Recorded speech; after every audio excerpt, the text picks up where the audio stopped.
Dando continuidade à nossa EBD, vamos entrar agora no capítulo 4 de Gálatas. E nesse capítulo, Paulo continua convencendo as igrejas da Galácia de que o justo viverá da fé, não é pelo esforço humano, nem pelo cumprimento da lei que se adquire a salvação. Os cristãos, os novos cristãos judeus estavam tentando tornar os cristãos gentios judaizando, né? Como se a circuncisão e a obediência à lei fosse importante. Na aula de hoje, o capítulo 4 de Gálatas, eu recomendo a todos que peguem sua Bíblia em casa e abram em Gálatas no capítulo 4 e vejam, porque toda a nossa aula será dentro do capítulo 4 de Gálatas, mostrando a nova condição do salvo. Então nós precisamos saber que a condição do salvo ela é inegociável e imperdível. Nada deve mudar nem ocupar essa posição. Você não deve permitir aos convites do que surgem ao longo da vida para que você abandone ou substitua o que Jesus fez por você. Então, nós devemos viver na condição de verdadeiro filho de Deus. E vamos detalhar isso. O texto áureo está em Gálatas, no capítulo 4, no versículo 7, que diz assim: portanto, tu não és mais escravo, mas filho, e se és filho, és também herdeiro por obra de Deus. Você não é filho por esforço seu, é graça, é favorecimento divino. Então, Gálatas 4:7 diz: agora você já não é escravo, mas filho de Deus. E uma vez que é filho de Deus, Deus o tornou herdeiro dele. Veja que riqueza, que coisa rica nos traz a palavra de Deus através do Espírito Santo, pela vida de Paulo, informações às nossas vidas, aos nossos corações, ao nosso espírito, dessas palavras de eternidade. Deus nos adotou como filhos. Então, a nova condição daquele que ganhou a cidadania da fé. A condição de filho em razão da consumação do plano salvífico do Pai. Então, Deus planejou que Jesus Cristo viesse à Terra para que tivéssemos vida eterna, para que cumprisse todo o planejamento que Deus tinha feito. Então, Deus preparou o mundo para o nascimento de Jesus. Desde o começo, Deus já estava preparando tudo para a chegada de Jesus. Para isso aconteceram contribuições dos gregos, surgiu o monoteísmo, um só Deus, a contribuição dos romanos para que esse grande acontecimento. Então nós devemos estudar no livro de Gálatas que Deus trabalhou na história para que o pecado não tivesse poder condenatório em nossa vida. O que é que significa isso? Isso é uma informação riquíssima. Significa que por mais que você se esforce, você não é salvo por seus esforços. Jesus fez isso por você. É uma graça. Por mais que você se torne obediente e se esforce ao máximo, você não conseguiria. E Deus programou, então, para que Jesus cumprisse tudo isso e nos trouxesse essa herança maravilhosa. Mas quando chegou o tempo certo, Gálatas 4, versículo 4, Deus enviou seu filho nascido de uma mulher e sob a lei. Veja que coisa interessante. A condição de filho nos outorga o selo que é a garantia desta nova situação espiritual. Vejam que preciosidade. Gálatas 4, 6. Deus, a partir do momento que você deixou de ser escravo e passa a ser adotado como filho, você recebe uma identificação espiritual que lhe identifica como filho de Deus. Isso é uma preciosidade sem tamanho. Então, o que é que nós devemos aprender? Que de perdidos e condenados, agora salvos, somos adotados como filhos e como filhos temos recebido por dádiva o Espírito Santo. Veja que coisa preciosa.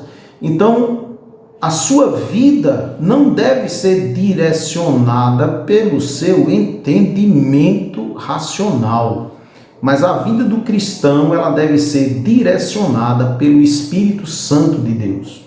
É o Espírito que deve dirigir as nossas vidas. E nesse livro de Gálatas nós vemos isso de forma clara. Paulo deixa isso de forma muito explicitada, para que a gente entenda que devemos escolher. Deus não tira de nós a escolha de viver na carne ou no espírito, mas ele exorta, a gente vai ver isso na próxima aula que será dada pelo professor Gil, quando ele diz: não andeis na carne, andeis no espírito. Então essa expressão Abba, Pai, o espírito que recebemos é que nos conduz ao clamor fervente, reverente, dependente de Deus, dizendo Abba, Pai. Então essa expressão Abba é uma expressão que, traduzindo, significa Pai. E é uma expressão aramaica. Quando você vai estudar, pesquisar, você vai ver que é uma expressão que significa uma expressão de relacionamento com o Pai de forma carinhosa, íntima. É como se você estivesse dizendo papai, paizinho, pai, pai, Abba, Pai. E quem é que nos dá essa prerrogativa? Jesus rasgou o véu para que tivéssemos acesso direto ao Pai. E através do Espírito nós clamamos. Muitas vezes não sabemos e o Espírito intercede por nós, muitas vezes com gemidos inexprimíveis. Tem isso na palavra de Deus. Então nós devemos nos dirigir ao Pai com confiança. Veja Hebreus capítulo 4, versículo 15, quando ele diz que nós devemos chegar confiadamente ao trono da graça, a fim de receber socorro em ocasião oportuna, não porque você merece, mas porque você tem um Deus que lhe ama. E esse amor, ele está interessado permanentemente na sua vida. Então, Gálatas 4, versículo 6 diz: e porque nós somos seus filhos, Deus enviou ao nosso coração, veja que coisa preciosa, ao nosso coração o Espírito de seu Filho, e por meio dele clamamos, Abba, Pai. É através desse Espírito que temos acesso ao Pai. A condição de filho nos dá o entendimento que somos reais herdeiros. Gálatas, capítulo 4, versículos de 1 a 7. E ele vem com essa reflexão. A EBD traz essa reflexão. Você já teve algum tipo de herança material, psicológica ou espiritual? Quais as mudanças que você experimentou devido a essa herança? Isso leva a uma reflexão do que vamos ler agora nos próximos 7 capítulos, nos 7 versículos do capítulo 4 de Gálatas. Paulo diz assim: portanto, pensem da seguinte forma: enquanto não atingir a idade adequada, o herdeiro não está numa posição muito melhor que a de um escravo, apesar de ser dono de todos os bens. Deve obedecer a seus tutores e administradores até a idade determinada por seu pai. O mesmo acontecia conosco. Éramos como crianças, éramos escravos dos princípios básicos deste mundo. Veja que profundidade. Éramos escravos dos princípios básicos deste mundo. O mundo cria princípios básicos que, uma vez obedecidos e quando você se torna totalmente focado nesses princípios básicos do mundo, você se torna o quê? Escravo. Veja que profundidade da palavra. Mas quando chegou o tempo certo, Deus enviou seu filho, nascido de uma mulher e sob a lei. Assim o fez para resgatar a nós, que estávamos sob a lei, a fim de nos adotar como seus filhos.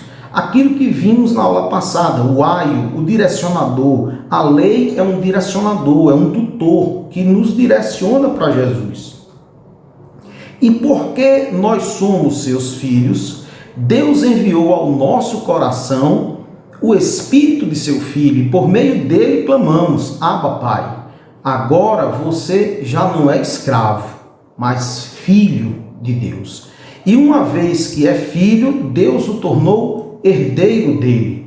Então Paulo estava frisando aos Gálatas que não havia necessidade deles voltarem às práticas antigas, a fim de que obedecessem práticas antigas, porque isso tornaria eles escravos e não livres. Deus nos libertou do império das trevas, nos libertou das armadilhas e das coisas que nos prendem a esse mundo, e nós não devemos focar nisso, porque quando você foca nisso, você está se tornando escravo. Então, na condição de filhos, somos herdeiros das promessas divinas.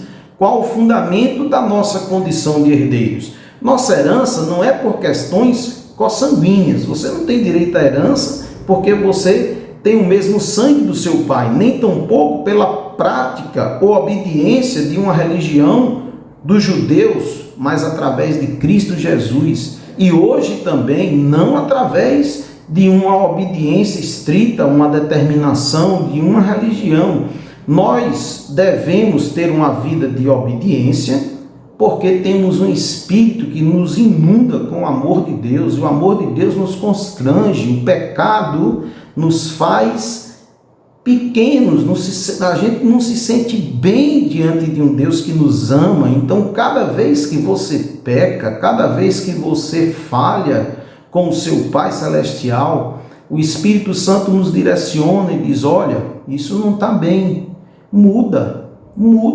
Devemos ouvir a voz do Espírito, porque esse Espírito ele está em você. Então a condição de filho promove um relacionamento com Deus e conhecê-lo também. Então o Espírito nos conduz a ter sede da palavra, sede de relacionamento com Deus.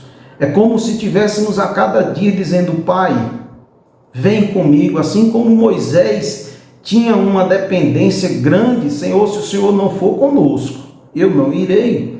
Então essa postura deve existir em nossas vidas permanentemente. Então percebeu o apelo de Paulo aos Gálatas. Paulo apela para que retornem para Deus. Em Gálatas 4, nos versículos 8 e 9, ele diz: antes de conhecerem a Deus, vocês eram escravos de supostos deuses que na verdade nem existem. Porque Paulo, quando chegou lá na região da Galácia, eles serviam a vários deuses. Cada deus ele era responsável por uma atitude, assim como aconteceu com o povo egípcio, né? Que Deus enviou uma praga para neutralizar, mostrando que havia um Deus soberano e poderoso, e não eles criarem uma dependência de para cada coisa ter um Deus. Então, agora que conhecem a Deus, ou melhor, agora que Deus os conhece, por que desejam voltar atrás e tornar-se novamente escravos dos frágeis e inúteis princípios básicos deste mundo? Então, isso serve para nós hoje. Preste atenção o que ele diz aqui. Por que você deseja voltar atrás se Deus libertou você? Deu o Espírito Santo a eternidade, ele lhe deu liberdade, você agora quer se tornar escravo novamente? E qual é o seu Deus? Em quem você confia? Quem está ocupando o primeiro lugar no seu coração? Então ele estava dizendo, os Gálatas estavam de forma sem perceber, ou alguns já percebendo, estavam voltando a práticas antigas, e Paulo exorta e diz: e por que vocês desejam voltar atrás? Eu não acredito nisso. Tornar-se novamente escravos dos frágeis e inúteis princípios básicos deste mundo. Então nós devemos aprender que é o conhecimento que Deus tem de nós que gera o conhecimento que se pode ter dele. À medida que conhecemos mais a Deus, o Espírito Santo nos direciona, como tem lá em João, no capítulo 14, quando Jesus se despede dos discípulos. Isso eu falei na aula passada também, citei isso. É o Espírito Santo quem nos ensina e nos faz lembrar todas as coisas. Então, o nosso conhecimento de vida com o Pai é em função de conhecermos Jesus. A condição de filho é resultado do cumprimento de uma verdade inequívoca promessa. O argumento de Paulo é que nós somos descendentes do filho livre, Isaque, e o filho da escrava é Ismael. Então a promessa, ela não ficou inválida. Deus não deixou que o jeitinho humano atrapalhasse ou invalidasse a consolidação de sua promessa. O que é que significa isso? Paulo, agora nesses 10 versículos seguintes, Paulo nos conta uma história nos revelando a luta entre a carne e o espírito, entre o projeto humano e o projeto de Deus. E aí os judeus, eles tinham umas práticas de pregação usando alegorias, e essas alegorias Paulo usa também. Então Paulo, depois de ter exortado durante a carta toda, mostrando quem ele era e que o justo viverá da fé, que não há necessidade de obediência à lei, não há necessidade de circuncisão, então Paulo começa a contar essa história. Ele diz: digam-me, vocês que desejam viver debaixo da lei, acaso não sabem o que a lei diz de fato? Vocês estão querendo seguir a obediência da lei, vocês sabem o que é que a lei diz? Aí ele continua: de acordo com as escrituras, Abraão teve 2 filhos. Ele faz a alegoria, um nascido de uma escrava, que foi Ismael, filho de Agar, e outro de sua esposa, que era livre, que era Isaque, que era o filho da promessa. O filho da escrava nasceu segundo a vontade humana. Por quê? Lembrem lá de Gênesis, foi que Abraão disse. Chegou para Sara e falou: a gente tem essa promessa, mas o filho não chegou. Será que não seria ali através da escrava? E aí Sara oferece Agar para deitar com Abraão e nascer Isaque. Então o filho da escrava nasceu segundo a vontade humana. Significa, nasceu segundo um raciocínio e interpretação e desejo humano, de achar que as coisas deveriam ser do jeito que você pensa, que você acha. Então, o filho da mulher livre nasceu segundo a promessa de Deus. Ele está dizendo aqui: olha, independente do que você pensa, a promessa de Deus, ela não deixa de ser cumprida. Essas 2 mulheres ilustram 2 alianças. Percebam aqui o mistério, a profundidade. A primeira, Agar, representa o Monte Sinai. O Monte Sinai foi onde Moisés recebeu os 10 mandamentos, onde o povo recebeu a lei que o quê? O escravizou.